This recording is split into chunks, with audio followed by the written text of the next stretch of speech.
Good morning to everybody. இப்போ அடுத்த some பார்க்க போகிறோம். யூக்ளிடின் வகுத்தல் முறையில் தான் மீப்போவா காண்கிறது. 84, 90 மற்றும் 120. இப்போ முதல் கணக்கில் 2 நம்பர் வந்தது. இப்போ இங்கே 3 நம்பரில் நம்ம மீப்போவா காணணும். எப்படின்னு பாருங்கள். முதல்ல 84, 90க்கு மீப்போவா காணப்படும். அப்போ 90 84ஆல் வகுக்கணும். ஒரு 84 84, மீதி 6. அதை தான் இங்கே எழுதியிருக்கிறேன். இது யூக்ளிடின் வகுத்தல் முறையில் தான் நம்ம பார்க்கணும். S equal to PQ plus R 0 less than R equal to R less than P, அந்த முறைப்படி தான் நம்ம வகுக்கணும். அது பிரகாரம் பாருங்கள். 90 ஈக்குவல் டு 84 இன்ட்டு 1 ப்ளஸ் 6. இது ரெண்டையும் பெருக்கி இதை கூட்டுனா இந்த 90 வந்துடும். அப்போ இது வகுத்தி, இது ஈவு, இது மீதி.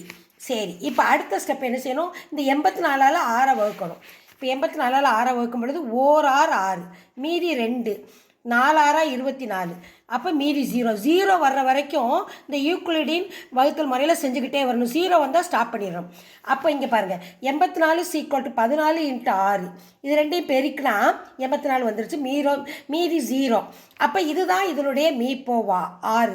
84க்கு 90க்கு மட்டும். ஆனால் இங்கே இன்னொரு நம்பர் கேட்டிருக்காங்க பாருங்கள், 120. அந்த 120க்கு நம்ம மீப்போவா எதை வச்சு கண்டுபிடிக்கணும்? இந்த 6 கண்டுபிடிச்சிருக்கோம் பாருங்கள், அதால் நம்ம இப்போ வகுக்க போகிறோம். 120 6ஆல் வகுக்கணும். 6 12. இந்த 0வை அப்படி போட்டுறணும். அப்போ 20 6 120, 0 வந்துருச்சு. அப்போ இதை ஸ்டாப் பண்ணிடணும். அப்போ 120க்கும் 6க்கும் மீப்போவா வந்து என்னது? இது ரெண்டையும் நம்ம பார்க்கும்போது 6 தான் வருது இதுக்கும். அப்போ முதல்ல 84 90க்கு 6 வந்துச்சு, இதுக்கும் 6 தான் வருது. அப்போ 84 90 மற்றும் 120இன் மீப்போவா 6. இப்போ இந்த ஸ்டெப்பை தான் இங்கே நம்ம எழுதியிருக்கோம். 120 20 இன்ட்டு 6 ப்ளஸ் 0ன்னு. அப்போ இது 3க்கு மீப்போவா 6. இதான் ஆன்சர்.